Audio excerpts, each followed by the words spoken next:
Vamos a empezar con el tema, empezando con su perfil básico que nos indica que es una bacteria. Hay que recordar que este es un grupo de microorganismos que le gusta la invasión, la destrucción, la inflamación de tejidos al que está ocupando.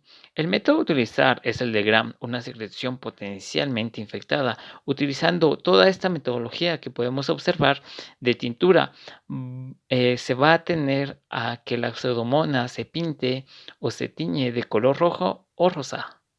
En cuanto a sus necesidades metabólicas, requiere, al igual que el cuerpo humano, de la presencia de oxígeno. Al no tenerla, esta muere. Y desde luego, existen bacterias que pueden vivir con otros de manera simbiótica. Esto significa que ellos no nos hacen daño ni nosotros a ellos, ¿verdad? La pseudomonas no es una de estas. Esta llega de las afueras a hacernos daño y hace de las suyas. Es muy importante tener en cuenta que abunda en el medio ambiente, resiste mucho tipo de cambio de temperatura e incluso periodos prolongados en objetos inanimados. El tipo de ambiente donde predomina es el ambiente húmedo y caluroso. La vía de transmisión es a través de la secreción infectadas de superficies contaminadas de contacto directo y sobre de secreción de la vida respiratoria de una persona infectada. Desde luego, el objeto inanimado puede estar también involucrado en la vía de contagio y claro, la deficiencia en cuanto a la higiene, en la manipulación y la curación de las heridas infectadas pueden ser un factor determinante para el contagio y desde luego la transmisión de esta bacteria, conocido como microorganismo oportunista, es decir, si hay portadores asintomáticos de la pseudomona. Claro, sin embargo, esta siempre estará alerta para cuando haya una mínima posibilidad de hacer de las suyas, aprovecharlas. También es conocido este microorganismo por tener resistencia a múltiples a- eh, antibióticos. Precisamente dentro de su estructura y fisiología se encuentran mecanismos que le permiten la supervivencia y la resistencia a dichos agentes antimicrobianos. Es muy importante también, ya que el humano es el blanco principal de la pseudomona y el objeto de estudio, desde luego, conocido también como un microorganismo encapsulado. Hay que recordar que estos tienden a ser un poquito más agresivos que los que carecen de la cápsula. Por tanto, estos hacen que la pseudomona aeruginosa sea una bacteria de mucho cuidado.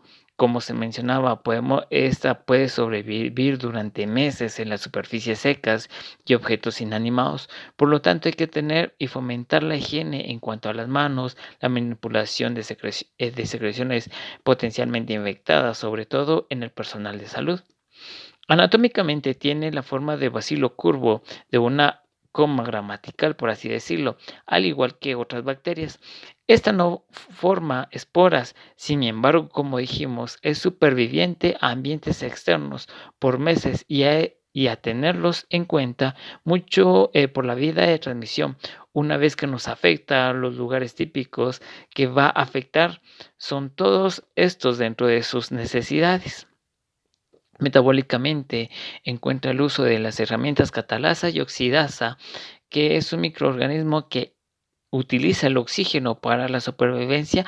Estos dos le ayudan para llevar a cabo su función metabólica y de obtención de energía a base de oxígeno, conocido también como una bacteria nosocomial. Típicamente la bacteria de Pseudomonas se encuentra en los hospitales. Otras de las razones muy importantes a tener en cuenta en cuanto a su resistencia hacia los antibióticos prefiere dentro del ambiente nosocomial o hospitalario. Las superficies húmedas o calurosos, sobre todo las que involucran tubos endotraqueales en pacientes con hospitalización prolongada. Hay que tener en cuenta esto ante un examen o ante un escenario clínico de un paciente hospitalizado. En esta instancia prolongada, que de repente comenzó como un signo típico de una infección o con complicaciones de patología, por así decirlo, la patología base que se estaba tratando, por lo que había sido hospitalizado en primer lugar.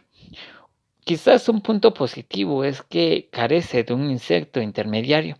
Mm, por así decirlo, no hay insecto que nos pueda pasar la pseudomona original. Ahora vamos a hablar de la forma que tiene. Forma de bacilo tiene la típica pared bacteriana que otros microorganismos tienen, constituido de peptidoglucanos, que antes de la tensión de Gram toman la tensión rosa o roja. También una porción terminal consta de un solo flagelo que le permite la movilidad. Una vez que haya llegado al cuerpo y está invadiendo el tejido, además de la movilidad, va a contener pilosidades a su alrededor y su periferia, que son como vellos que le van a ayudar a fijarse al tejido del órgano que está afectando y aferrarse a este.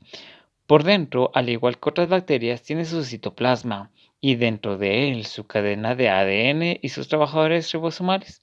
Y desde luego no podemos olvidar que consta del beneficio anatómico de la cápsula bacteriana, que le ayuda, además de factores de virulencia, le ayuda a sobrevivir más a ambientes ásperos y burlar el sistema inmunológico, y desde luego a causar más daño al tejido que está infectando.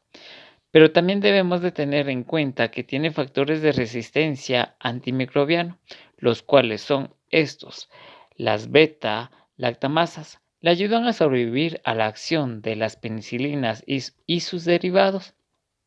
Las enzimas modificadoras de los aminoglucósidos, desde luego, le protegen y disminuyen la efectividad de este grupo de antibióticos. Las bombas de expulsión que tienen alrededor de sus cápsulas para alejar y dejar libre a la bacteria del efecto antibiótico. Desde luego, cuenta con porinas, que algunas otras bacterias también las tienen, que hacen precisamente el, por así decirlo, arma más agresiva de la pseudomonas para, para poder perforar y destruir las células del hospedador. Y desde luego, como mencionamos, las cápsulas, que son un factor de protección, pero también un factor de virulencia. Y hablando de factores de virulencia, hablemos de las endotoxinas. Las pseudomonas aeruginosas, que constan de una sustancia denominada lipolisacáridos, y esta es la que generalmente crea más daño a los tejidos. Además del daño directo, es la que se llama al sistema inmune para generar una batalla, por así decirlo, una batalla campal en este lugar, en ese tejido. Y desde luego, la inflamación secundaria, generar daños a nivel del órgano que están afectando. Existen otras sustancias dentro de sus factores de virulencia que se llaman exopolisacáridos mucoides, el cual, eh, el cual genera una lesión histopatológica denominada biofilm. Es una capa, por así decirlo, pegostigosa, de mucosidad, que encapsula la pseudomonas aeruginosa dentro del órgano que está afectando y las protege tanto de la respuesta inmune como de las defensas físicas del órgano propio, y además les ayuda a que crean multiplicación y se haga más virulentas sin interrupción, desde luego, de los factores del cuerpo, como la temperatura, las respuestas inmunes, el pH, las defensas químicas y físicas no la tocarían, generando entonces una protección extra, además de las que ya tiene. Existen también las fosfolipasas, una de sus armas principales que utiliza para perforar y desplazar las membranas celulares, la endotoxina A, entre las células a las que van a atacar, e inactiva la síntesis de proteínas, por lo tanto, las células de nuestro cuerpo que son afectadas por las pseudomonas no tienen modo de defenderse, dado que incluso sus mismas necesidades metabólicas son inhibidas por las endotoxinas de la pseudomonas aeruginosa. Y dentro de los daños celulares existe un daño oxidativo provocado por la pseudomonas y una sustancia virulenta dentro de los factores de agresividad llamada piocianina, las cuales genera una reacción, las que típicamente se perciben en las lesiones infectadas por la pseudomonas. un olor a frutos dulces y además de un olor a frutos dulces, algunas secreciones y lesiones necróticas que se pueden tener por culpa de la Pseudomonas aeruginosa, estas vienen patrocinadas por la bioverdinas. Esta es una sustancia que delante del hierro, y el hierro normalmente que es transportadora en el cuerpo para la formación de glóbulos rojos, es robado desintegrando precisamente por esta bioverdina, las cuales a su vez darían una coloración azulada violácea a las lesiones en el órgano o tejido que está infectando. Y por último, como habíamos mencionado, la cápsula que le da protección, mayor agresividad y luego llamada a la pelea contra el sistema inmune, favoreciendo la inflamación y el fallo y daño al órgano afectado. Claro, a tener en cuenta desde luego los factores de riesgo desde heridas, quemaduras, heridas contaminadas, enfermedades granulomatosas, granulomatosas, compromiso del sistema de defensa hasta uso de drogas y sin los debidos métodos de esterilización de los objetos punzantes. Muy bien. Y en cuanto a la transmisión, como ya habíamos mencionado, una de las típicas vías de transmisión es la vía respiratoria. Las secreciones de una persona infectada sin duda son una de las más principales vías de contagio que tenemos. De tener en cuenta tanto en la comunidad como en el ambiente hospitalario.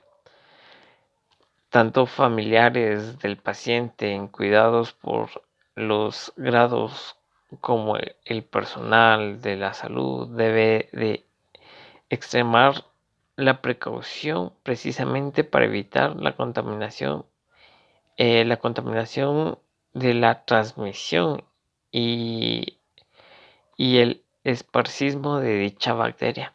Los objetos inanimados típicamente han de tener en cuenta que son objetos que han sido sometidos a humedad y al calor, sobre todo los que han sido sometidos a esterilización con vapor y desde luego esterilización tenga fallos en cuanto a la higiene y el aseo de métodos de asepsia y antisepsia. Uno de los objetos inanimados que popularmente puede contener la pseudomonas y generar daño en el cuerpo una vez que son utilizados son los lentes de contacto. Generalmente, desde luego, eh, va a lesionar al globo ocular. Las lesiones de la piel o mucosa, ya sean heridas punzantes, cortantes, heridas químicas, físicas, por fricción o por fuego, siempre estén contaminadas, tendrán mucha posibilidad de ser contaminada con, con pseudomonas, al igual que de otras bacterias como la de Clostridium tetani. Y claro, el material hospitalario, la cual hace que los enfermos en estancia hospitalaria prolongada sean un blanco de ataque predilectos de la pseudomonas para hacer de las suyas. Y hacer de las suyas nos referimos a que una persona que ha contraído una infección por pseudomonas puede manifestarse los síntomas típicos o síntomas que generalmente de cualquier infección bacteriana. Estos son la fiebre, taquicardia, respiración acelerada, malestar o debilidad, cansancio, sensación de atropellamiento. Entonces, teniendo algunas complicaciones clínicas que va a ser por el contagio de la pseudomonas aeruginosa, vamos a tener lo que va a ser en el torrente sanguíneo, por así decirlo, es cuando esta pseudomonas ya empieza a ser de las suyas. Entonces vamos a tener lo que va a ser la disfunción orgánica, la hipotensión, la bradicardia, la bradipnea, ya todo eso va a causar un choque séptico. Asimismo, en la piel va a poder provocar lo que va a ser la foliculitis, enrojecimiento, dolor, inflamación, absceso y sobreinfección. Asimismo, va a provocar eritema gangrenoso, ampollas inicial rápidamente de la progresión, necrosis, coloración verdosa, azulada, infección del tejido. Asimismo, también puede complicar lo que es la cistitis, uretritis, infecciones urinarias, la disuria, poliaquiuria, urgencia urinaria, hematuria, estenosis uretral. Esta cistitis, uretritis infecciosa urinaria, más que todo se va a contraer por lo que va a ser a la hora de aplicar la sonda en el conducto de la uretra. Esto se debe a que el, el- la sonda, por así decirlo, fallos de esterilización, como ya habíamos mencionado antes, como esta pseudomonas le gusta estar en ambientes hospitalarios. Asimismo, vamos a tener lo que puede complicar que sea la conjuntivitis, la queratitis, ulceraciones corneales, esclerosis, disminución de la agudeza visual, ceguera y sobreinfección. Esto se puede dar por el objeto animado que va haciendo lo que es los lentes de contacto, como ya habíamos mencionado. Ya unas complicaciones más graves es la osteomielitis, que este va a presentar dolor, deterioro óseo, limitaciones de movimiento, infecciones al tejido adjunto. De la misma manera tenemos la otitis externa, la otitis externa maligna, que va a provocar otorrea, otorragia, inflamación, dolor, disminución de agudeza auditiva, abscesos y sobreinfección. También una de las muy recurrentes cuando afecta ya al corazón va a ser lo que va a afectar, va a ser las válvulas tricúspide, que va a ser una endocarditis, que de la misma manera va a presentar arritmias, disnea, bajo gasto cardíaco y un choque cardiogénico. Y por último vamos a tener lo que va a ser la respiratoria, que muy bien dijimos que el mayor punto de contagio va a ser las secreciones respiratorias de una persona infectada a otra sana, que esta puede causar una neumonía o puede empeorar lo que va siendo la neumonía, siendo la fibrosis quística, derrame pleural, tos, expectoración, disnea, disminución de movimientos respiratorios, cianosis o formación del biofilm. Estas son algunas complicaciones que podemos mencionar y que tenemos que tener cuidado que, ejemplo, no se compliquen más por esta pseudomonas, porque recordemos que son muy,